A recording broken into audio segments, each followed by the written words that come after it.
Good morning student. आज हम लोग क्लास 11 का एक चैप्टर है यूनिट एंड मेज़रमेंट।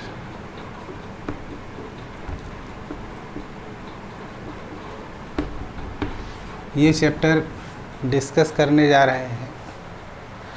देखिए, क्लास 5th से हम लोग मैट्रिक सिस्टम पढ़ रहे हैं। मैट्रिक सिस्टम में हम सीख रहे हैं कि 1 किलोमीटर इक्वल टू 1000 मीटर होता है,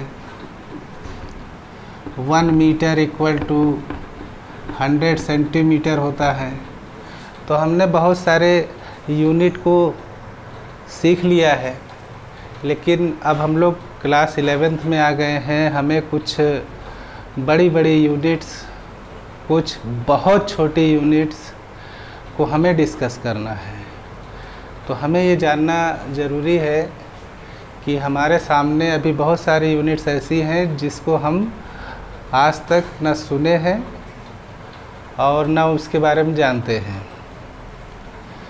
तो सबसे पहले हम आपको ये बताना चाह रहे हैं कि एब्रेविएशन इन powers of 10।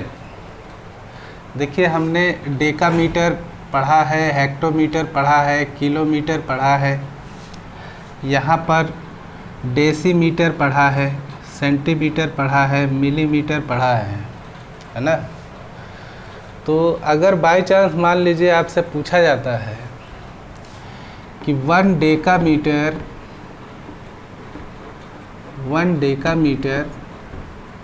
Equal to how many metre, है ना। तो ये एक आपके पास चार्ट है। इस चार्ट से आप 1 डेकामीटर की वैल्यू फाइंड आउट कर सकते हैं। देखिए, डेका का मल्टीपल क्या है? 10 पावर 1। तो हम ये 1 लिख करके मल्टीप्लाई 10 पावर 1 कर देंगे तो हमें ये पता चल जाएगा कि 1 decametre equal to how many metre. तो इससे हमें ये पता लगा कि 1 डेकामीटर इक्वल टू 10 मीटर। अब देखिए, इस तरीके से हमने जाना, है ना। अब जैसे अगर कोई आपसे मान लीजिए, देखिए इसमें बहुत सारे यूनिट्स हैं। मेगा है, giga, tera, peta, exa, micro, nano, pico, femto, atto, ऐसे बहुत सारे यूनिट्स हैं। हमने जैसे अभी आपको ये समझाया, वैसे अगर हम कोई दूसरा अगर लेना चाहें, जैसे मान लीजिए हमने ले लिया 1 टेरामीटर।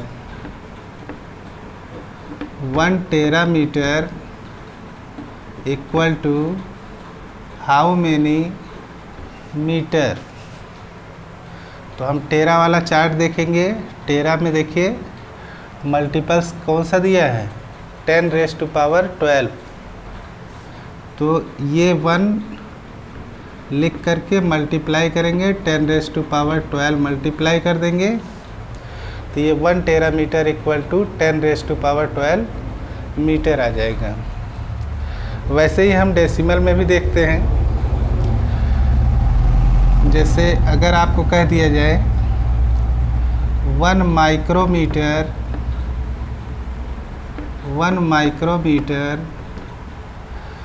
को हम लोग शॉर्टकट ऐसे लिख सकते हैं। 1 माइक्रोमीटर को शॉर्टकट ऐसे लिख सकते हैं। ये माइक्रो का सिंबल है, ये माइक्रो का सिंबल है। यू की तरह होता है, लेकिन यहाँ पर एक लाइन थोड़ी सी बड़ी रहती है। तो माइक्रो कहाँ है? ये रहा। और इसका मल्टीपल कितना दिया है? 10 रेज़ टू पावर -6। तो हम इस 1 को लिख करके मल्टीप्लाई 10 रेज़ टू पावर -6 लगा करके इसको मीटर बना सकते हैं, है ना। तो इसमें ये जितनी यूनिट्स आप देख रहे हैं, इसमें यहाँ से लेकर के यहाँ तक को हम मल्टीपल्स यूनिट कहते हैं और यहाँ से लेकर के यहाँ तक सब मल्टीपल्स यूनिट कहते हैं। क्यों? क्योंकि ये लार्जर यूनिट है और ये स्मॉलर यूनिट है ना। इससे स्मॉल डिस्टेंस मेज़र किया जाता है और इससे लार्ज डिस्टेंस मेज़र किया जाता है। अब आता है स्मॉल डिस्टेंसेस में कुछ अनदर यूनिट्स हैं, जैसे 1 फर्मी करके दिया जाता है, लेकिन इसको आप ये समझ सकते हैं कि ये फेम्टोमीटर है। ये क्या है? फेम्टोमीटर। ठीक है, तो हम 1 फेम्टोमीटर भी निकाल सकते हैं। 1 फेम्टोमीटर इक्वल टू 1 FM। तो हम यहाँ देख रहे हैं फेम्टोमीटर का मल्टीपल क्या है? 1 मल्टीप्लाई 10⁻⁻15 मीटर। तो इस तरीके से 1 फर्मी की वैल्यू 10⁻⁻15 मीटर देखिए यहाँ पर निकला है। अच्छा, ये फर्मी का यूज हम लोग कहाँ करते हैं? जैसे प्रोटॉन है, इलेक्ट्रॉन, न्यूट्रॉन, ये जो सब एटॉमिक पार्टिकल्स होते हैं, न्यूक्लियस होता है, इनका रेडियस फाइंड आउट करने के लिए ही हम यूज करते हैं। तो एक्सपेरिमेंटली ये पाया गया कि प्रोटॉन का जो रेडियस होता है वो 1.2 फर्मी मीटर होता है। प्रोटॉन का रेडियस 1/2 फर्मी मीटर होता है। अब एक दूसरी यूनिट है, ये स्मॉल डिस्टेंस में यूज की जाती है, जिसका नाम है 1 एंगस्ट्रॉम। 1 कैपिटल A लिख करके ऊपर एक छोटा सा सर्किल बनाया जाता है। तो ये इसका सिंबल है, एंगस्ट्रॉम का सिंबल है। 1 angstrom is equal to 10⁻⁻10 metre. ये इसकी लेंथ है। 1 नैनोमीटर और 1 माइक्रोमीटर आप लोग इस प्रोसेस से निकाल सकते हैं। ठीक है ना, इस प्रोसेस से आप लोग 1 नैनोमीटर और 1 माइक्रोमीटर निकाल सकते हैं। और एक चीज़ ये जान लीजिए, एंगस्ट्रॉम, नैनोमीटर, ये जो 2 यूनिट है ये कहाँ पर यूज होती हैं? लाइट की वेवलेंथ मेज़र करने में इन दोनों यूनिट का यूज होता है। ठीक है, अब हम लोग डिस्कस करेंगे कुछ लार्ज डिस्टेंस मेज़र करने के यूनिट्स। अब जैसे आता है लाइट ईयर। लाइट ईयर क्या है? एक यूनिट है for measuring length, for measuring large distance. In 1 year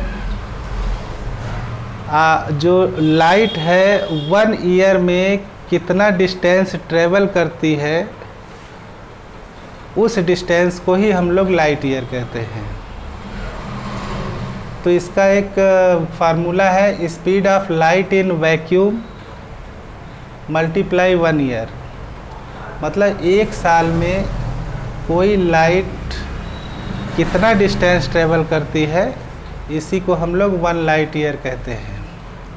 तो स्पीड ऑफ लाइट तो हम लोग जानते हैं 3 मल्टीप्लाई 10⁸, और अगर 1 ईयर को सेकंड में चेंज करेंगे तो 365 मल्टीप्लाई 24 मल्टीप्लाई 60 मल्टीप्लाई 60।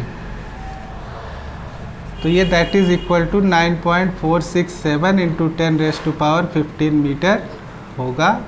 ये आपको लर्न करना होगा, क्योंकि हर बार नहीं निकाला जाता है।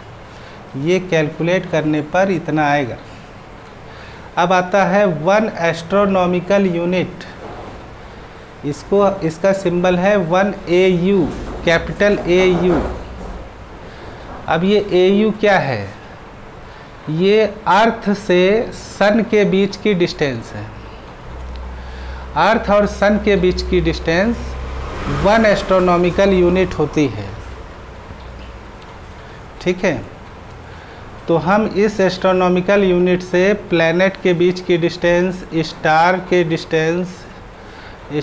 बीच डिस्टेंस, मतलब बहुत लार्जर डिस्टेंस हम इसमें निकालते हैं, and that is equal to 1.496 into 10⁻11 metre. अब आता है 1 पारसेक। 1 पारसेक ये एस्ट्रोनॉमिक 1 पारसेक जो होता है ये लाइट ईयर से बड़ा यूनिट होता है। 1 पारसेक लाइट ईयर से बड़ा यूनिट होता है, और हम ये जान रहे हैं कि 1 parsec is equal to 3.26 light year. मतलब 1 लाइट ईयर का 3 गुना 1 पारसेक के बराबर होता है, and that is equal to 3.08 multiply 10⁻16 metre. तो ये कुछ यूनिट मैंने आपसे मेट्रिक सिस्टम यूनिट अब मैंने आपके साथ डिस्कस किया, और इतने यूनिट्स को हम लोग इन न्यूमेरिकल यूज करते हैं। तो आप लोग इसकी तैयारी कर लीजिए, एक बार इसका स्क्रीनशॉट ले लीजिए, और इसके बाद हम आपको बताएंगे कि कैसे हम लार्ज डिस्टेंस के कैसे एप्लीकेशन सॉल्व करते हैं। ठीक है, थैंक यू।